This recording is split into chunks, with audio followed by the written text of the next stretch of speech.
नमस्कार दोस्तों, ये 5 मिनट का छोटा सा वीडियो रहेगा। इसमें विवाह के बारे में थोड़ी सी डिस्कशन करना है। अभी सुप्रीम कोर्ट जो हमारी माननीय सर्वोच्च न्यायालय है उसने निर्णय दिया है कि अगर विवाह में अपेक्षित संस्कार, जो अपेक्षित चीज़ें होती हैं, जो सांस्कृतिक रिवाज होते हैं, अगर उसको नहीं किया जाता है तो विवाह को अमान्य घोषित किया जा सकता है। हिंदू विवाह अधिनियम 1955 में कुछ ऐसी बातें बताई गई हैं जिसको हिंदुओं को विवाह करते समय अपनाया जाना चाहिए और बिना उसको किए आपकी शादी वैध नहीं मानी जाती है। हमारा जो संविधान का आर्टिकल 13 है उसमें विधि के बारे में बताया गया है। आर्टिकल 13 में एक तो है कि आर्टिकल 13(1) में कि संविधान के लागू होने से पहले के जो कानून हैं, अगर वो किसी के मूल अधिकारों का उल्लंघन करते हैं तो सर्वोच्च न्यायालय या उच्च न्यायालय उल्लंघन की सीमा तक उस कानून को अवैध घोषित कर सकते हैं, नल एंड वाइड घोषित कर सकते हैं।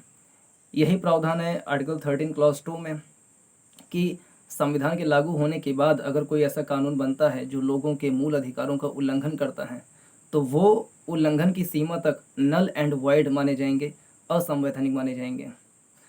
ऐसे ही उसमें जो विधियां शब्द का प्रयोग किया गया है कि विधि क्या है, तो विधि में कई सारी चीज़ें बताई गई हैं।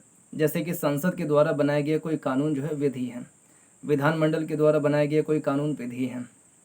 फिर जो सरकार की संस्थाएं होती हैं, अलग अलग जो निकाय होते हैं, जो संवैधानिक या कानूनी निकाय होते हैं, वो जो अपने आदेश पारित करती हैं वो भी एक प्रकार की विधि के अंतर्गत ही आता है।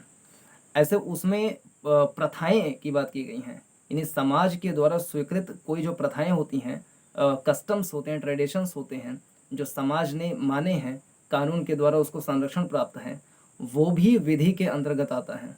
तो विवाह करना और विवाह में जो प्रथाएं हैं, जो मूल्य हैं, जो परंपराएं हैं, जो ट्रेडिशंस हैं, अगर उनका पालन नहीं किया जा रहा है तो कहीं ना कहीं ये विधि का उल्लंघन है, समाज के द्वारा बनाए गए जो आदर्श हैं उसका उल्लंघन है। तो अगर इस प्रकार के उल्लंघन किए जाते हैं जो हिंदू विवाह अधिनियम में बताए गए हैं, जैसे सप्तपदी है। सप्तपदी क्या होता है कि अग्निकुंड के सामने, अग्नि वेदिका के सामने वर वधु दोनों 7 फेरे लगाते हैं, पूरा मंत्रोच्चारण के साथ में फेरे लगाते हैं, तो उसे कहा जाता है सप्तपदी। तो सप्तपदी भी एक महत्वपूर्ण है। सिंदूर लगाना, जैसे सिंदूर लगाने वाली बात करें, अभी मध्य प्रदेश में एक परिवार न्यायालय है। परिवार न्यायालय एक प्रकार का न्यायालय होता है जिसमें परिवार से संबंधित, पति पत्नी से संबंधित जो छोटे मोटे डिस्प्यूट्स होते हैं उसको सुनवाई की जाती है। तो मध्य प्रदेश के एक परिवार न्यायालय ने कहा कि महिलाओं को सिंदूर लगाना उनका एक धार्मिक कर्तव्य है। Putting Sindoor is a religious duty of A married women. तो ये बात कहा मध्य प्रदेश की परिवार न्यायालय ने। तो जो संस्कार हैं, जो संस्कृति है, जो मूल्य है, परंपराएं हैं, उसको भी फॉलो किया जाना चाहिए। जैसे एनसीईआरटी में पढ़ने को मिलता है कि ये अधिकार क्या है। अगर अधिकार की हम बात करें, अधिकार क्या होता है, अधिकार में 2-3 क्राइटेरिया होते हैं। एक तो अधिकार उसे कहते हैं जो समाज के द्वारा स्वीकृत हो, मानव के, मनुष्य के जो विकास हैं, सभी प्रकार के जो विकास हैं, सामाजिक, आर्थिक, राजनीतिक, उसकी जो व्यक्तित्व का विकास है उसको करने में सहायक हो। और तीसरा, कोई भी ऐसा चीज़ जो व्यक्ति के विकास के लिए ज़रूरी है, समाज के द्वारा स्वीकृत है और कानून का संरक्षण भी प्राप्त है, उसे कहा जाता है अधिकार। तो अधिकार मतलब 3 क्राइटेरिया अगर मिल जाए तो उसे कहते हैं राइट। एक तो वो व्यक्ति के विकास के लिए ज़रूरी हो।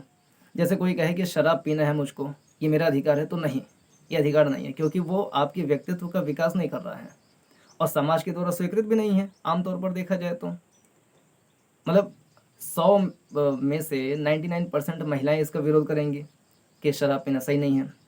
अब जो कुल मिलाकर के जो शराब पीना है या जो गलत काम है, जो किसी की इच्छा हो सकती है लेकिन समाज के द्वारा स्वीकृत तो नहीं है, तो किसी की मात्र इच्छा होना वो अधिकार की श्रेणी में नहीं आता, बल्कि समाज की स्वीकृति और कानून का संरक्षण भी होना चाहिए, तो जाकर के वो कहलाता है कि हाँ अधिकार है।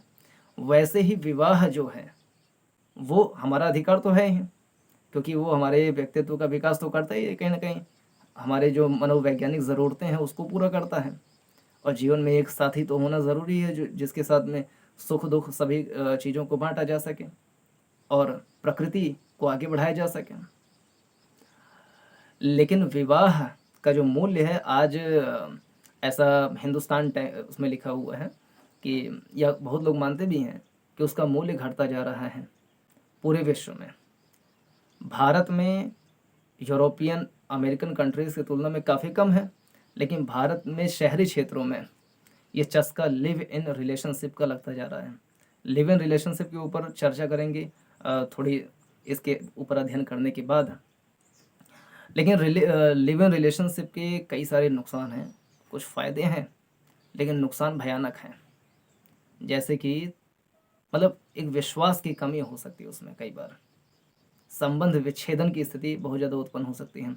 और सोचिए जो दो लड़का लड़की आपस में कह रहे हैं कि हम लिव इन में रहना चाह रहे हैं, अगर वो परिवार को बिना बताए, अपने मम्मी पापा को बिना कॉन्फिडेंस में लिए अगर लिव इन में रह रहे हैं, तो पहली बात तो जिसने तुमको पैदा किया, जिसने तुमको पढ़ाया लिखाया, जिसने तुमको पाला पोसा, उसको बिना बताए आप किसी के साथ में रह रहे हो। पहला धोखा आप उसके साथ कर रहे हैं जिसने आपको इस लायक बना दिया कि आप लिव इन में रह रहे हैं। तो क्या गारंटी है कि जिसके साथ में लिव इन में रह रहे हैं उसके साथ धोखेबाजी नहीं करेंगे? कोई गारंटी नहीं है। जो अपने मम्मी पापा भाई बहन परिवार, जिसने तुमको पढ़ाया लिखाया सब कुछ किया, उसको बिना बताए बिना कॉन्फिडेंस में लिए आप सब कुछ कर रहे हैं, तो कोई गारंटी नहीं है कि वो कब कल का भाग जाए पैसे को लेकर के, किसी और चीज़ को लेकर के, कुछ भी कहा नहीं जा सकता। तो लिव इन बड़ा खतरनाक बीमारी है। उत्तराखंड सरकार ने इस पर थोड़ा सा अंकुश लगाने का प्रयास कर रही हैं।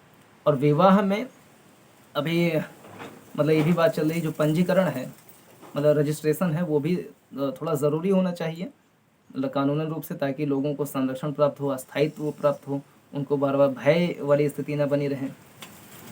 सुप्रीम कोर्ट ने ये भी कहा कि जो दहेज प्रथा है, जैसे दहेज भी एक प्रथा है, वो कुप्रथा है एक प्रकार का।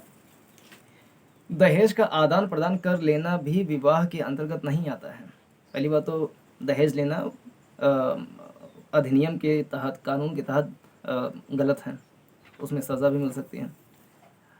सुप्रीम कोर्ट ने यह भी कहा, सुप्रीम कोर्ट के शब्द हैं कि हिंदू विवाह एक संस्कार है और यह नाच गाने खाने पीने का आयोजन नहीं है जी।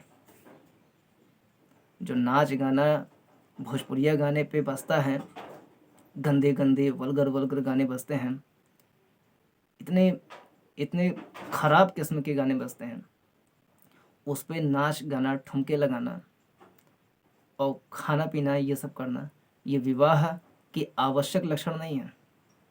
मात्र ये सब करवा देना ही विवाह नहीं है। तो जो परंपराएं, जो मंत्रोच्चारण, जो संस्कृतियां बनी हुई हैं, उसको पूरे विधि विधान से करना ये विवाह है। ये मैंने सर्वोच्च न्यायालय कह रहा है। और कल के मतलब आज 3 तारीख है, तो 2 या 1 तारीख के हिंदुस्तान वाले अखबार में छपा हुआ, उसमें आप आर्टिकल पढ़ सकते हैं। तो निष्कर्ष क्या है कि हिंदू विवाह अधिनियम 1955 के तहत एक संस्कार है। हमारा अधिकार तो है ही, वो तो पहले घोषित हो चुका है कि विवाह करना हमारा मूल अधिकार है, बल्कि आर्टिकल 21 के तहत। लेकिन ये एक संस्कार है और पूरे विधि विधान के साथ में इसको फॉलो किया जाना चाहिए। मात्र नाच गाना, ठुमके लगाना, खाना पीना और संपत्ति उपहार मतलब ये दहेज वगैरह देना, खाली यही विवाह नहीं है। पूरे विधि विधान से सब कुछ करना होगा, साथ में रहने का, साथ निभाने का वायदा करना होगा, उसको निभाना होगा, तो वो सही जाके विवाह है। और किसी का फ़ायदा उठाने के लिए, किसी को ठगने के लिए या अपने हार्मोन्स को नहीं संभाल पाने की प्रतिक्रिया स्वरूप किसी के साथ में लिव इन में रहने को विवाह या प्रेम कतई नहीं कहा जा सकता। तो ये है इस वीडियो का सार। पूरा देखने के लिए धन्यवाद। नमस्कार, जय हिंद।